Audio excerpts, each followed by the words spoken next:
এটা হচ্ছে পানি ফল গাছ। পানি ফল গাছে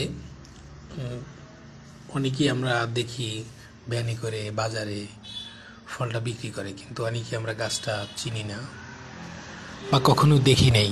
এই ফল গাছটা অনেকই আছে, আমরা মনে করি অনেকেই যে এটা হচ্ছে শাপলা গাছের হয় বা পদ্ম গাছে হয়। আসলে বাস্তব হচ্ছে এর গাছটাই আলাদা, জাতটা আলাদা, ভিন্ন।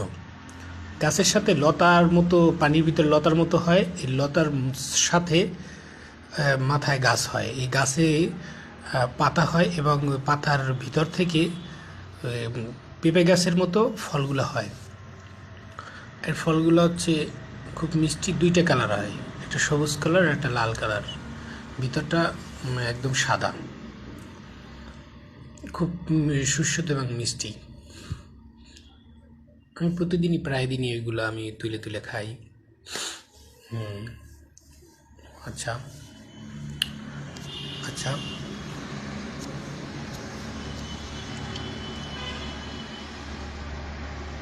আমি একটা, এই যে অনেকগুলো নিয়ে আসছি পানি ফল।